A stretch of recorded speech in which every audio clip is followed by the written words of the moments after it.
Welcome to another episode of The Artsy Raven, a show about writing and publishing with your host, J.F. Garrard. Welcome to another episode of the Artsy Raven. Today our special guest is Tirzah Price. So Tirzah is a former librarian and Book Riot contributor and holds an MFA in writing for children and young adults from Vermont College of Fine Arts. When she's not writing, reading, or talking about YA books, she experiments in the kitchen and knits. She lives in Michigan. So welcome, Tirzah. Thank you so much for having me.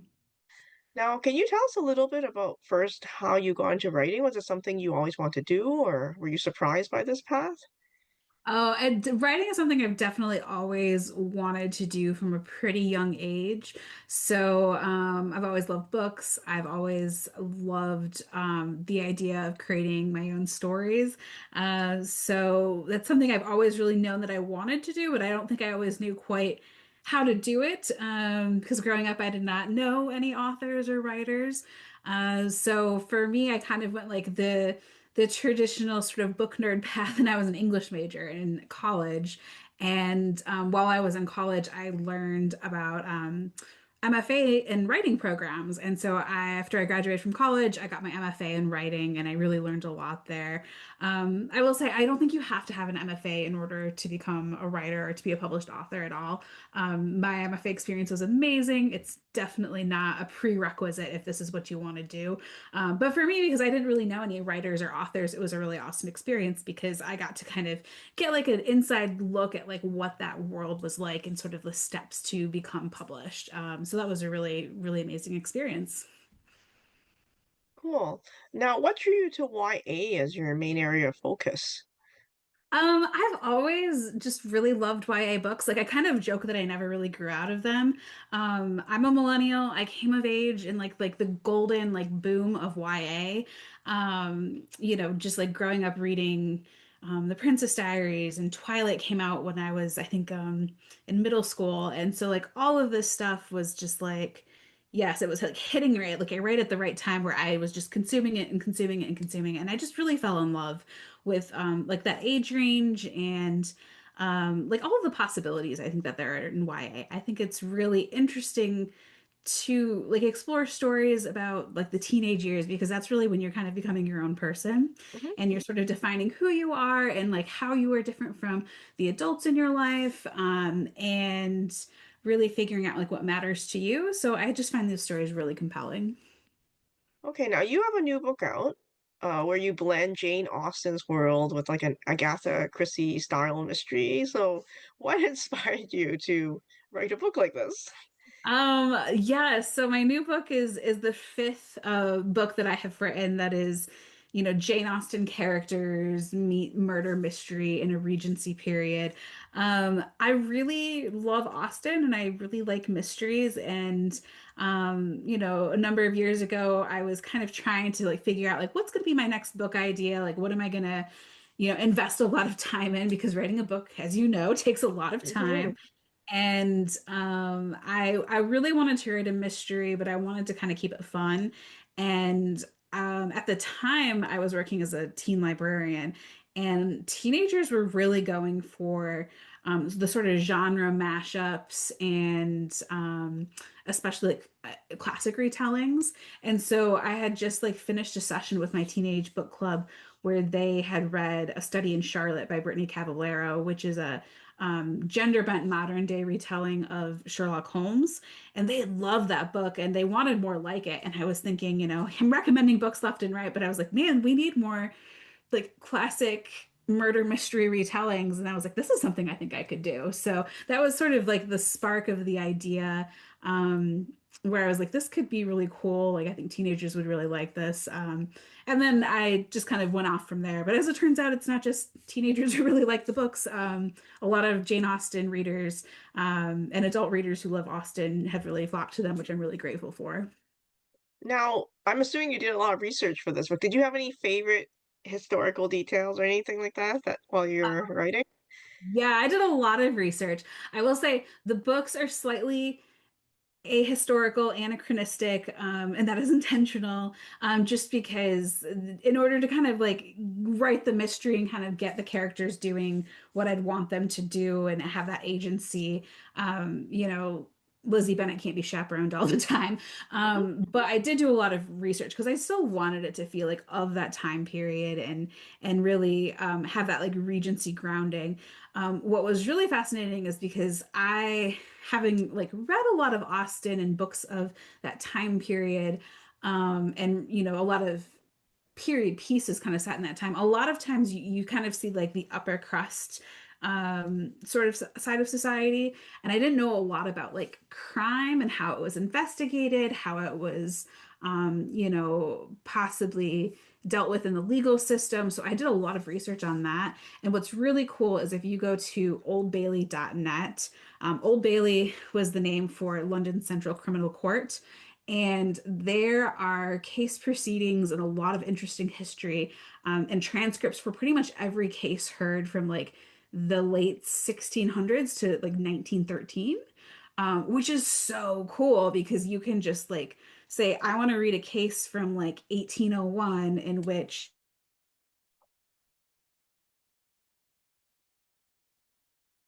these case files, and then you can like click on them and you can read the transcripts, and it's very fascinating. So I did a lot of research just reading through cases, and it was very illuminating. And these are UK cases, like London cases. Yes, yeah, everything that Oldbailey.net. happens. Yeah, the London Central Criminal Court on oldbailey.net. Yeah, it's really cool. Oh, I did not know about that. Okay.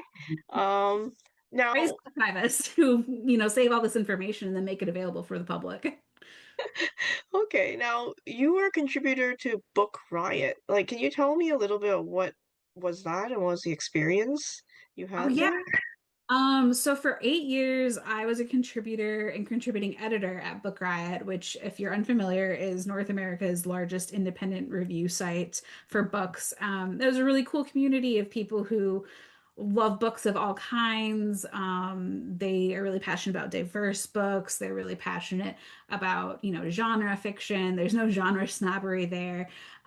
So yeah, during that time period, I wrote lots and lots and lots of content for them, mostly about young adult content. I wrote some of their newsletters.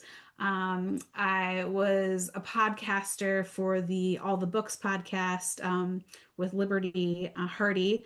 And then I was also a co-host of the Hey YA podcast for a time. So yeah, it was a really, really cool community to be, Wow. especially if you love books. Okay. Um, let's see. Did you have any input on the cover at all? It's very striking, the design. Yeah, so I love my covers. I had a little bit of input, you know, so it's interesting. It varies. I think I get a lot of questions about the covers and like how much input I have in them.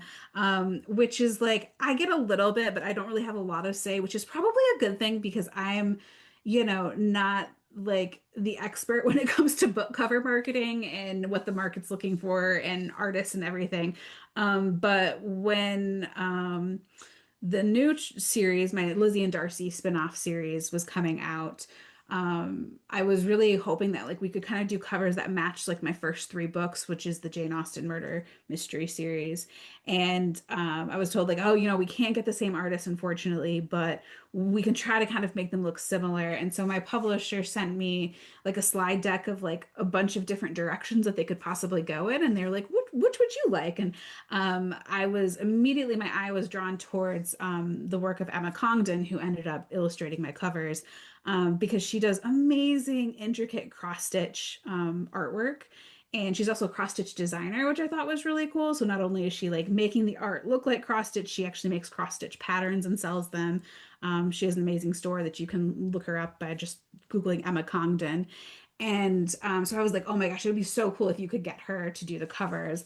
And they were like, okay, we'll see what we can do. And luckily, they were able to do it. And her initial sketches and ideas were just so cool. And she also has been really great about, because the covers are very detailed and they have a lot of little images and motifs on them. And she would say like, okay, you know, what are some important images or what are some important objects in the book, and like I will incorporate them in the cover. And so that was really awesome because I got to be like, well, there should be this on the cover, and maybe you could sneak a little, hint or nod towards this. And she was like, okay, and she went to work with it, and it was really awesome. So I'm very, very grateful to her for bringing these covers to life. They're so cool. Now, I forgot to ask earlier. So, in your current book, can you give us a little summary about your book is about for Yeah. people that aren't familiar? Yes. So my newest book is A Matter of Murder. It is the second in the Lizzie and Darcy mystery duology, second and last book. And this is a spin-off duology of my first book, which is Pride and Premeditation. So Pride and Premeditation retells Pride and Prejudice as a murder mystery, casting Lizzie Bennett, excuse me, as an aspiring barrister. And she kind of comes up against Darcy as they're trying to solve a murder mystery. So the spin-off series is, not anything that's kind of connected to like the original Pride and Prejudice plots. They're their own original mysteries. And A Matter of Murder sees Lizzie and Darcy heading out of London and going to the countryside where they spend time at Netherfield Park. It's supposed to be kind of a nice little holiday for them, but unfortunately, very quickly upon arrival, they discover a dead body hidden within the walls of Netherfield Park, and they must discover the identity and try to solve the mystery of who this body belonged to, who it was, and how they got shoved up in the chimney. Now, in your book series, are there any characters that you relate to the most? Oh, so my second book is Sense and Second Degree Murder, which is a retelling of Sense and Sensibility. And I really, really love Eleanor Dashwood as a character. I always have loved Eleanor Dashwood. I feel like I relate to her the most because she's kind of like that quiet eldest daughter energy where she's kind of pulling everybody together and she's making sure that everybody is taken care of. And sometimes she's kind of denying her own wants and needs as well. I don't know, there's just something that I relate to in that. So I really enjoyed like writing my own version of Eleanor Dashwood in Sense and Second Degree Murder. Cool, cool. Now, I mean, Jane Austen's stuff has been around for a long time. Why do you think it still resonates with people? Oh, Like, I that's mean, like that's what yesterday I was at Word on the Street a while ago in Toronto and they had a giant booth for Audible retelling of Pride and Prejudice. I was like, again? I know. It's so funny how like it's been 30 years since the BBC version of Pride and Prejudice came out, and this year is the 250th, anniversary or birthday for Jane Austen. So I think it's so interesting how she kind of just keeps coming back in style, or she never really goes out of style. Um, I think that the books are so iconic because, yes, they are these like wonderful romances that we kind of get swept up into. But they're also such fascinating commentaries on like everyday life and the plight of women at the time. And yeah, they're also really witty. Like that's something I don't think I really truly appreciated the first time I ever read Austen when I was a teenager. I was like, okay, yeah, this is a classic. I see the romance. But then I went back and read them as a young adult, and I'm like, these books are so funny. So I think she just had a really excellent wit about her. But she also managed to tell these stories that I think are really ripe for, retelling, adaptation, and sort of allowing other people to kind of use that framework and those characters to kind of make their own commentary on, various times in history and various situations. And that's why I think we see so many different adaptations and retellings. It's kind of like, it's amazing when you look out and see how many adaptations and retellings there are of Austen's work. And I think that those kind of keep her alive and relevant in our cultural memory. So yeah, it's just, I don't know. It's always interesting when you think about like what writers endure and which ones don't. But yeah, she really wrote six very excellent books. Okay, let's talk a little bit about your writing life. So, what does a typical day look like for you? Do you have like a ritual for writing? So I am sitting in my writing space right now. I have an office, which is nice because I've not always had an office where I could just go and shut the door. But like I also have a day job. So, my typical day is like get up, get ready for work, go to work for 8 or 9 hours, come home, eat dinner, try to decompress. And then a lot of my writing time happens in the evening. So it is kind of nice that I have an office that I can go to, shut the door, usually have like my tea and just sit down and try to write as much as I can before bed. Over the years, I've been more of a morning writer where I've gotten up at 5 a.m. And that's a whole other struggle as well. So I can't say this. I really have like a tried and true like writing ritual where like every morning I do this, this, and this, and then I sit down and write for 4 hours just because my day looks kind of crazy. I do a lot of writing in the evenings, on weekends, and little snatches of time here and there. One thing, though, I think that never changes is I always have a notebook and actually have one right next to me because I'm working on something right now. I'm going to hide the title because it's not announced yet, but I always have a notebook and I take it with me everywhere and I write everything down, like ideas, thoughts, dialogue. So that's kind of like my emotional support notebook for each project that I have. And it helps me to be able to kind of stay connected to a project, even if I can't be at my computer writing. Okay, now for any new writers, do you have any advice for them on how to finish their projects? I think sometimes finishing is the hardest part. Finishing is so hard. I can totally relate. I was like 21 or 22 before I actually finished a project and like I'd been writing since I was a kid for a long time and I just never could like get the energy or the focus to finish something. And I think I can't remember who it was. Some writer said, writers finish things. And I was like, oh no. Well, I've never finished anything. So I kind of took it as a challenge.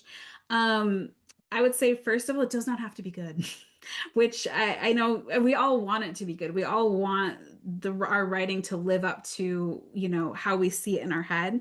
But sometimes to just get through that first draft, just, let go of the idea of perfection or even good.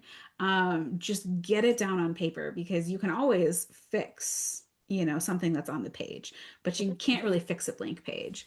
The other strategy is if you're struggling to kind of like get through whatever part you're at to get to, the part that you really want to write or the ending, it's okay to skip around. I think I needed somebody to tell me, like, give me permission to do that for the first time. But it's okay to write scenes out of order. If you're really excited to write the ending, like write the ending. Obviously, you're gonna have to go back and write everything that goes in between. But sometimes just doing that kind of helps you figure out in your mind, like, okay, this is what I need to get from here to there. But I would say everybody writes differently and every book requires something different. So don't be afraid to just experiment and try to figure out what works for you. Okay. Now, what's the best piece of writing advice you've ever received and how has it shaped your work? Hmm, that is a really good question.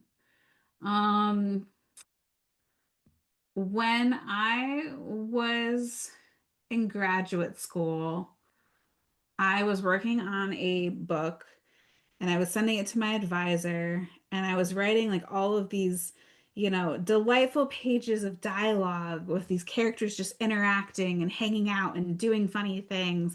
And my instructor wrote back and she was like, this is good writing. Like it's funny, it's fascinating, but it's not moving the plot forward. So, you need to kind of think about what is the plot? What is the purpose of this scene? And that was like a really I think that was really eye-opening for me because at that time I was the kind of writer who sort of wrote on instinct or like whim and I'd be like, oh, what if they do this? What if they do that? And I wasn't really thinking about like the overall arc, which you don't necessarily have to be when you're drafting, but every scene needs to move the story, the overall story forward somehow. And when I started to think about all of these scenes that I had written in like that sort of framework, I was like, oh yeah, you're right. But nothing really does happen in this scene, even though I really love it and I like the dialogue and I like the jokes and what the characters are doing. And it really kind of helps me sort of reframe how I approach drafting and also helped me honestly figure out how to actually get to a finish point in a book because You're not just writing scenes that go nowhere, you're writing scenes that propel your story forward. And that doesn't mean you have to give up those scenes. A lot of times I was like, oh, this scene could work, but I have to revise it so that it's relevant to moving the story forward. And that was just a really good way for me to kind of reframe how I approached drafting. Oh, that sounds, yeah, someone told me similarly when I submitted a story. They said it was too much dialogue. I was like, okay, Oh, so I'll work on moving the plot faster. But then some people are like, oh, now your plot's too fast. So it's trying to find a balance, I guess. balance is hard. Uh, Yeah. okay, now, can you give us a hint about what you're working on next? I'm working on two different projects right now. I'm working on a new YA mystery, and I'm working on what might potentially be an adult romance. So we'll see where both of them go. They're both a little bit different for me, but not completely outside of, my wheelhouse. But yeah, I'm just kind of drafting and seeing where it goes with those. Hi, Tirzah. So now you're going to do a reading. Can you give us a bit of context before you start? Absolutely. So I'm going to be reading from the first chapter of A Matter of Murder, my newest book that's out November 11th. And just going to dive right into the first chapter. So the only thing you might need to know is that this is a sequel to In Want of a Suspect. This is not super spoilerly, but if you haven't read In Want of a Suspect yet and you want to read it, maybe read In Want of a Suspect first. All right. Chapter one, in which Lizzie and Darcy arrive at Netherfield Park at last. Oh, Netherfield Park at last, Mrs. Bennet cried as she stepped out of the carriage that had come to a stop in front of the elegant manor house. She clasped her hands beneath her chin as she took in the sight. I never thought I'd see the day. Miss Elizabeth Bennet stumbled out of the carriage after her mother, tripping over her small dog Guy as he made his own hasty escape. Mr. Darcy's strong hand was there in an instant, steadying her as she regained her bearings after 6 hours of travel. 6 interminable hours, during which her mother had barely stopped talking long enough to take a breath. Darcy squeezed her hand gently and gave her a subtle wink, as if he knew that she had been contemplating throwing herself out of the moving carriage just before Netherfield Park came in sight. She rolled her eyes slightly and then turned to her mother and whispered, Mamma, please. But Mrs. Bennet was unperturbed. 3 stories, Lizzie. Have you ever seen such a large and distinguished estate? And to think my Jane is the mistress of it all. Lizzie stepped forward so that Darcy could offer a hand to her best friend, Miss Charlotte Lucas, who alighted from the carriage far more gracefully than Lizzie had. Charlotte came to stand by Lizzie and murmured, Well, it is impressive, you have to admit. Netherfield Park announced itself with towering Ionic columns, and the entrance was large enough to drive a phaeton through. It was palatial compared to the townhouse on Grace Church Street that the 7 Bennets and Guy shared. Well, 6 Bennets now that Jane had married Mr. Bingley and left the family home for good. It's very large, Lizzie conceded. She wasn't one to be carried away by extravagance, but she was finding it hard to be impervious to the grandeur of the state when it belonged to Jane, her sister, who had until very recently shared a bedchamber with her. Darcy, however, did not seem fazed in the slightest. It's very well appointed. Well appointed, Lizzie repeated incredulously, but she didn't get a chance to say more, for the front door was thrown open, and there was Jane herself, coming to greet them with Bingley by her side. Mrs. Bingley, Mrs. Bennet shouted, and fell upon her daughter, kissing and hugging her as though it had been years, and not 6 weeks, since Jane's wedding. For this display of emotion, Lizzie couldn't exactly fault her mother. She had missed her older sister more than she had thought possible. She was thrilled for Jane, and it couldn't have happened to a more deserving person. However, not a week after her nuptials, she and Bingley had departed from London, creating a distinct Jane-shaped hole in Lizzie's everyday life. Mrs. Bennet finally released Jane and moved on to Bingley, and it was Lizzie's turn to fling herself at her sister, no more gracefully than her mother had. Jane was radiant. She wore a new dress of cream lawn, and her cheeks were pink, and her curls appeared extra bouncy. Lizzie was achy, sweaty, and dusty after such a long day of travel, but Jane embraced her just as fiercely. Her sister smelled familiar, violet water and fresh linen, but now there was a crisp scent under that familiarity, something that smelled refined and expensive. I've missed you, Jane whispered in her ear. And I you, Lizzie said. Come back to London. Jane just laughed as she released her. I think you're going to love it here, Lizzie. This old house is full of so many rooms you couldn't even begin to imagine. Bingley also turned to Lizzie and greeted her with an enthusiastic grin. Jane said that prying you and your father away from your work could be quite the Herculean task, so don't think we don't appreciate your sacrifice. I would do anything for Jane, Lizzie told him, even spend a summer in the countryside. Her bright smile couldn't quite hide her sarcasm, however. While it was true that she had missed her sister, and she would most certainly have dropped everything if Jane had called, this summer sojourn had not been her idea. She had been strong armed into it, and the chief perpetrator of such strong arming had been none other than Darcy himself. Darcy, for his part, looked utterly oblivious to her frustration. When she glanced over her shoulder, he was greeting Jane with the utmost civility. Anyone else might have thought he looked a little bit on the dour side, but that was just his permanent expression these days. The last time Lizzie remembered seeing him truly smile was after solving the case of the Mullins Brothers storehouse fire 3 months earlier. Not only had they discovered the true reason for the fire, but they had unspooled a smuggling ring, stopped an innocent young lady from marrying a true villain, and uncovered a crown secret. To be sure, it had been a minor secret, and the crown's emissary had made certain that they wouldn't be able to brag about solving the case, but it had still been quite the success. The only dark spot, of course, had been Lady Catherine de Bourgh. It still gave Lizzie chills to think that the woman was at large and responsible for yet another murderous plot. Even more so when she thought about how that plot included her own kidnapping. But Lizzie had been able to push aside her fears and lingering questions and bask in the satisfaction of another case closed, until the first letter had come. It had been delivered to Longbourn and Sons a week after the conclusion of the case.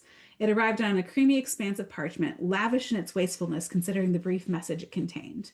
You're clever, but not as clever as I. Lizzie had known who it was from, even without a signature, and she'd shown it to Darcy, naturally, and her father, and Charlotte, and, well, everyone, really. She wouldn't admit it now, but receiving a letter from the woman herself had sent a thrill up her spine, not unlike the one she'd felt when she'd first heard that Charles Bingley had been hauled off to Newgate for murder, or when Jack Mullins had grasped her hand and had told her his storehouse fire was arson. She's taunting you, Darcy had said. Baiting, Mr. Bennet had corrected as he studied the missive. She wants to see how you'll react. You mustn't give her the satisfaction. Well, what am I supposed to do? Sit on my hands? Lizzie was thrumming with nervous energy. It wasn't often that she faced an opponent who even recognized her as an opponent, let alone a moderately clever one. Do nothing, Mr. Bennet told her firmly. He refused to hand the letter back as well, and let's hope she grows tired of this charade and moves on. But she hadn't. Several days later, another letter arrived, this one only slightly longer. My dear Miss Bennet, do you not think that your talents are wasted at such a firm as Longbourn and Sons? After all you've accomplished, why do you shackle yourself to men who would have you spending more time on contracts when you could be doing so much more? And there it was, that thrill of excitement. But there was a pinprick of worry there, too. How had Lady Catherine known that her father had her drafting and reviewing contracts? She looked down at her desk, busy with tidy stacks of contracts and correspondence. Had Mr. Tomlinson told Lady Catherine about Lizzie's workload before his arrest? But how would he have known? Or had Lady Catherine found herself another spy? Her father and Darcy were made even more uneasy by this note, but they said little. Lizzie was in favor of going to the Dashwoods to see if they could track down the letter's origin, but Mr. Bennet had not wanted to involve them, preferring to write to Mr. Graves, the aforementioned emissary of the Crown, for answers. Mr. Graves had written back a curt "do nothing," and that had been that until Lizzie had come home from a fitting at the modiste. Mr. Bingley had proposed to Jane by this point, and the Bennet sisters were to all have new dresses. To find a letter in the front hall, addressed to Lizzie. Remember, Miss Bennet, that women always have more choices than they think they do. You can either spend your days toiling for men who don't appreciate your talents, or you can do something that will leave a far more lasting impact. Intrigued? Meet me behind St. Clement's 3 days hence, midday. Come alone. Lizzie's heartbeat had thrummed in her ears when she'd read the words, and she wasted no time in summoning Darcy and her father to Gracechurch Street to show them the message. This is it, she told them, our chance to finally catch her. But neither Darcy nor her father had been convinced. It's a trap, Darcy said. After all she's done, she'll hardly just meet you in broad daylight. I concur, her father said, rubbing the bridge of his nose. He looked more tired these days, and Lizzie wasn't certain whether that was because of the threat of Lady Catherine or Mrs. Bingley's constant chatter about Jane's upcoming nuptials. Perhaps both. That woman has tried to kidnap you not once, but twice. Logically, Lizzie knew that they were right to be worried, and Lady Catherine's multiple kidnapping attempts notwithstanding, she knew it wasn't the best idea to simply comply with a summons from a stranger, even if they had been properly introduced. But Lady Catherine had evaded her twice now, and Lizzie didn't want to give her a third opportunity. Graves has been tearing London apart for weeks, with no luck. Agreeing to a meeting might be our best chance at apprehending her. Perhaps if we went and all hung back, Darcy began to say. You mean to use my daughter as bait? Her father demanded, and Darcy shook his head. No, yes, Lizzie said. Use me as bait. Absolutely not. I forbid it. Mr. Bennet didn't go often to the trouble of forbidding things, so Lizzie was genuinely shocked when he showed no sign of relenting. He did write to Graves, of course, and the shadowy man came to Grace Church Street and left with Lady Catherine's note and promised that he himself would stand in the church all afternoon if he had to. But Lizzie knew it wouldn't work. And she hadn't had the bitter satisfaction of being excuse me. And she'd had the bitter satisfaction of being proven right days later when Graves returned to tell them he'd waited 6 hours, but she'd never shown. After that, Lady Catherine had gone strangely silent. Mr. Bennet had been satisfied that they'd finished with the whole dreadful business, and Darcy had been somewhat sheepishly relieved, but Lizzie had only grown more and more frustrated then. None of them imagined what would come in the next letter. And that was why Lizzie, her mother, Charlotte, and Darcy now stood before Netherfield Park, a carriage with Mr. Bennet and the rest of her sisters not far behind. Wow, thank you very much. I look forward to reading your book. Thank you. Well, thank you very much for taking the time to come onto our show. Thank you so much for having me. This has been really fun. For more upcoming episodes of the Artsy Raven about writing and publishing, visit us at jfgarage.com/arpodcast. A reminder to Patreon subscribers that there is bonus content available for every episode on the Patreon website. If you enjoyed the show, you can show your appreciation by buying us some digital coffee. The Artsy Raven is produced by J.F. Garrard. The voice in the show's introduction is Chris Gorman, and music is by Tim Moore. Thank you for tuning in. Until next time, stay safe.